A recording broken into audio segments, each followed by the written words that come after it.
He was growling at me. He was hitting me. He was like smacking my shoulder, smacking my chest. He wasn't going to tap. This is trials at the end of the day. You're going to have to really be doing damage for people to tap most of the time. And I knew if he took me to overtime, he's just going to throw me on my head like no problem. And he was like going, "Ah, ah," like crowding at me. Been just making 100% sacrifice. Had no money.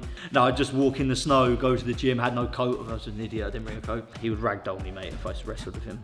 Other people may be getting a bit freaked out by that, but I was just super in the zone. It didn't bother me at all. I feel my hardest opponent that whole day was myself.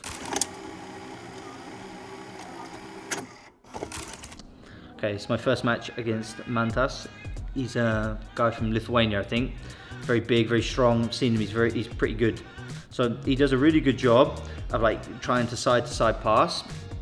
And he gets a nice leg drag on me at one point, and I underhook his leg here. And I end up going to outside ashi with it. And then I hit him with a new straight foot like I've been doing. That's underneath the knee. And I actually got 3 pops here, and he managed to just spin out and free his knee. But you saw him wince there. I got 3 pops in that, and he didn't tap. And I was like, oh, fair play, it's gonna be a tough one. I got that to that foot and started popping his foot probably within 40 seconds. So I was like, I'll probably get there again. And I thought he's definitely gonna be compromised. It wasn't like really catastrophic. I did feel 3 crunches from it. Obviously, you're just going, the adrenaline's going, so you're putting it on 100%. But I did think, okay, I'm going to have to put on something really hard to make this guy tap. Because I'd seen him tap to leg locks before, and he just ate that like nothing. He did wince a little bit, but it wasn't like, he wasn't going to tap. This is trials at the end of the day. So I think it's going to have, you're going to have to really be doing damage for people to tap most of the time. So he's putting good pressure on me. He's doing some hand fighting. Yeah, here, I throw my leg over and then I get the grip. This is something I do quite a lot, which I can talk about. Most people put the arms in first, then throw the legs in second.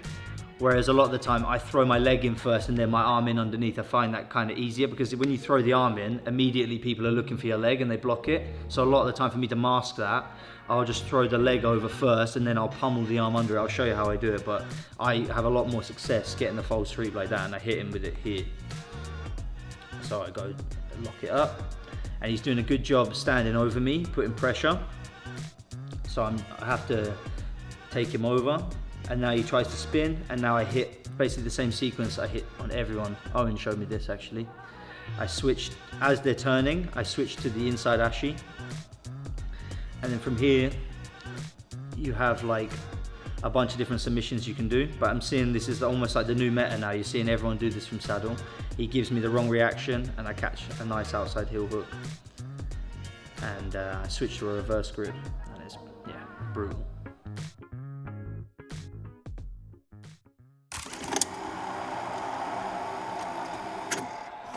This is my match with Vegard Randaberg.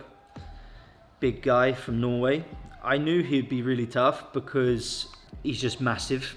Like the day before weigh-ins, like he must have just come in. I weighed in at 85 kilo. Day before, like just no cut. He was huge, man, compared to me.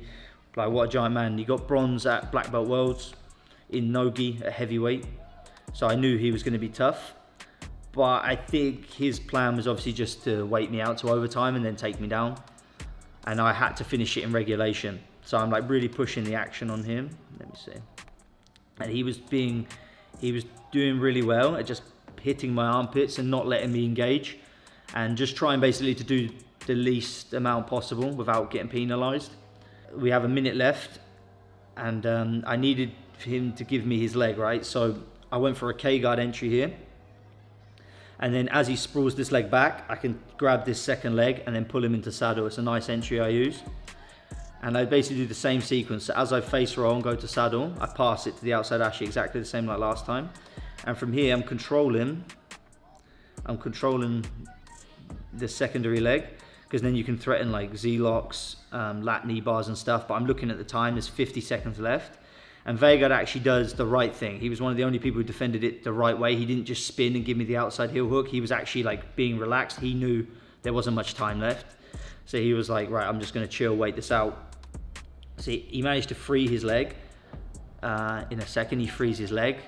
And he's doing a good job of defending the second one. He checks the time there. He knows he's basically got 40 seconds just to survive. And he just stays in this spot. after he frees his leg, thinking I'm just going to wait here, I'm not going to give up anything. So I actually have to follow him up and chase him up, catch the heel, get an outside heel hook, and then I finish. Yeah, another brutal belly down heel hook. But he was definitely, I would say, toughest match, not because of like a skill thing. I didn't find him give me anything on a technical level, but he was the toughest to deal with for sure. And I knew if he took me to overtime, he's just going to throw me on my head like no problem. And he would ragdoll me, mate, if I wrestled with him.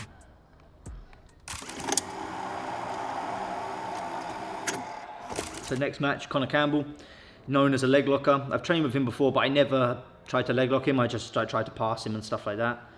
I know he's decent on the legs, and I did think, I know he gets a lot of leg locks from 50-50. So in my mind, I was thinking, right, obviously I was training a lot of top game against him in the gym, and I was doing well with that in the gym. So I was like, I'm just going to try and pass his guard.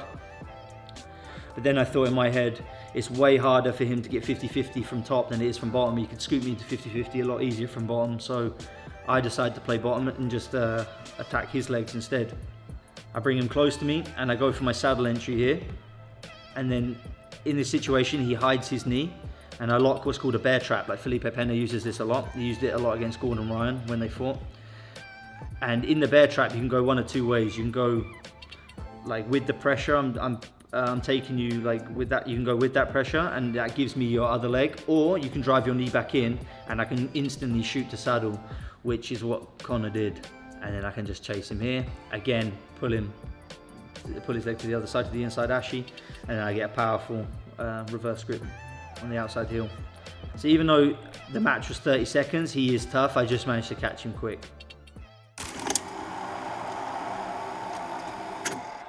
Now I'm going against Linus von Schrenk.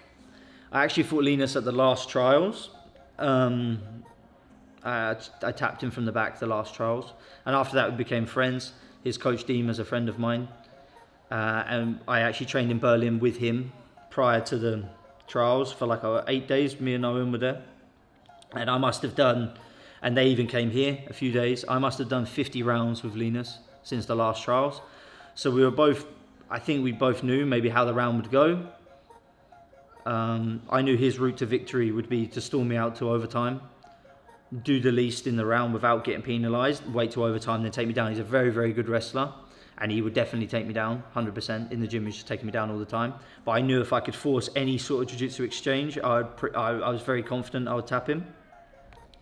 And he's pretty good at gaming the rules. Like, you get this a lot in ADCC. People who don't want to do jiu-jitsu with you, they just want to wait to wrestle you in the overtime. They'll palm your head, walk back, walk side to side, and basically do anything to avoid getting penalised, but they will never commit forward. And it's pretty annoying, so you have to remain calm, and you have to be able to deal with this kind of game.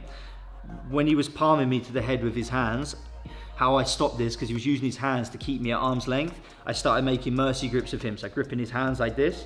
So then I was squeezing as hard as I could so he couldn't use his hands anymore, and I could force him close to me, and that would make it frustrating, because then I could start closing the distance with my legs. And then I hit a double koichi, so I tried to kick in between both of his legs just to bring his knees to the floor, and that brings his head low. I go for a guillotine, he postures out of that, and then I hit an arm drag, and I use that to get underneath him. So this whole sequence I hit him with is just one after the other, one after the other. So you'll see he's just backing away, backing away, backing away, backing away. There's the mercy grips. Almost trying to frustrate him a little bit as well. I go for the double kuchi, he sits his knees to the floor, guillotine, arm drag, and then I elevate him. From here, he's got a very good base on top. So I was just trying to off balance him left to right to be able to throw in a reap. He's done a good job defending it. Obviously we trained together a lot. And from this situation, he does like a front roll. I think he was worried because I managed to get both feet to the far hip. I think he was worried I was going to catch an outside heel hook. So he kind of front rolled out of it as like a panic escape almost. In his defense, he freed his knee line, but he was still caught in a bad spot. From here, I bring his foot to the other armpit. And then to retrieve his knee line, I throw my legs into 50-50 and I catch a nice inside heel hook on him. But he had a great performance though. He beat Chris Wojcik, who's like a ADCC Trials medalist who's been doing jiu-jitsu for way longer. And on paper, you would say Chris is way better than him in jiu-jitsu, but Linus took him down and beat him, played the game really well and showed he can compete at that level.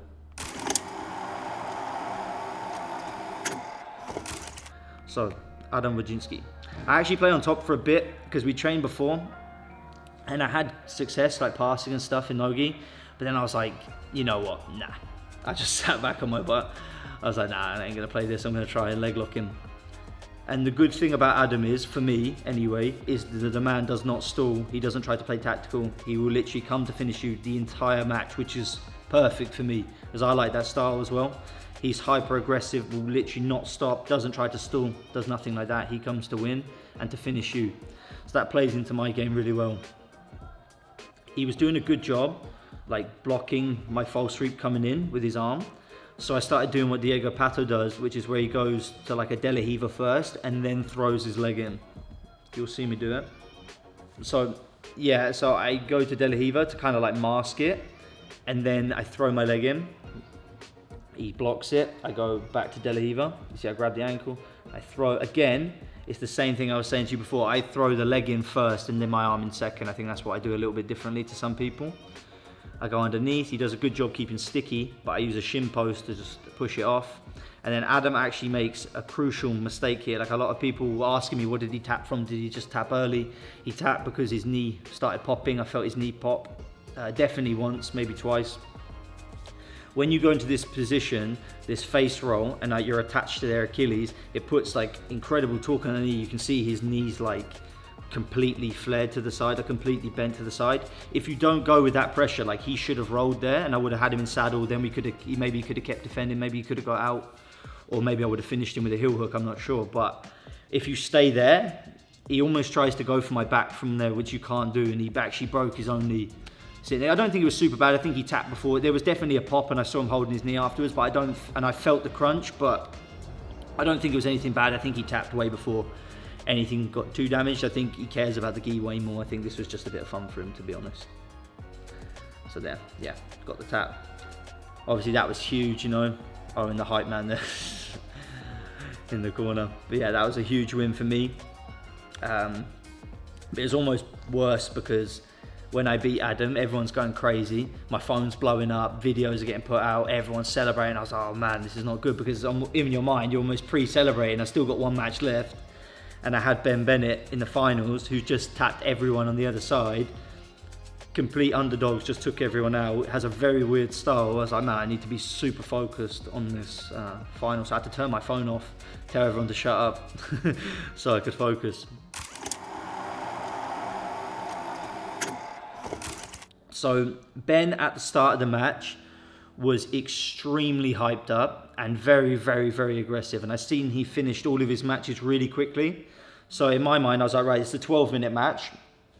And how intense he started the match, you cannot maintain that level of intensity for 12 minutes. You're gonna fade, unfortunately. Like, he was growling at me. He was hitting me. He was like smacking my shoulder, smacking my chest. And he was like, going, rah, rah, like crowding at me. And it was like, almost like trying to intimidate me. And I could see other people maybe getting a bit freaked out by that, but I was just super in the zone. It didn't bother me at all. And I was actually trying to annoy him because I felt how intense he was being. And I was like, right, he's definitely gonna fade because he's so strong right now. It would be silly for me to just start attacking right now. I knew my gas tank's really good. I knew I could go the whole 12 minutes. So I actually started to try and annoy him. I keep collar tying him, pushing on his shoulders. I even start pushing in his neck. The referee tells me off, actually. I was just trying to wind him up, really, just to get a reaction out of it. Every time I'd do that, he would go, like hit me in the shoulder. He would get like, he was getting quite frustrated, I think. I don't know. He was just extremely intense.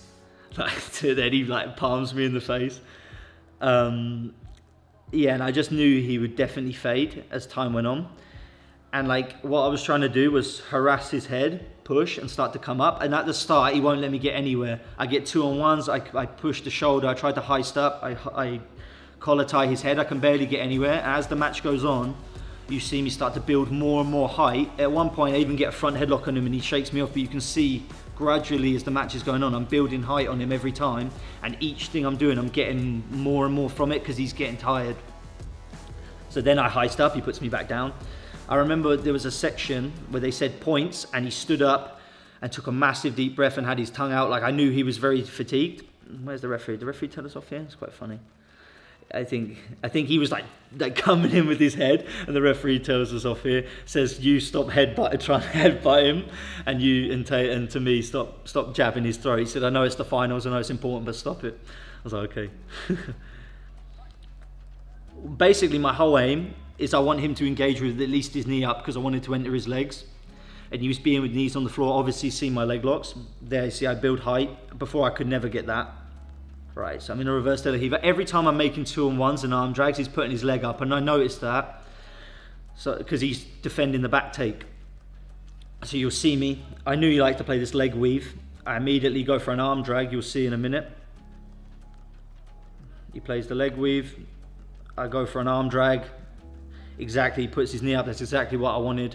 And from here, I just throw over the false sweep. Sweep him over, put him into saddle. He tries to front headlock me here, but my head just pops straight out. And it's the same story really. I have him in saddle. I feel really sticky here. He can't free his leg. I pass it to the outside. Outside heel hook. Bosh. Dream achieved. When I passed it to the outside, because I went to grab it and I saw his hand come up before I even put the pressure on. So I knew I was going to get it, and then it's just, yeah, it's crazy, mate.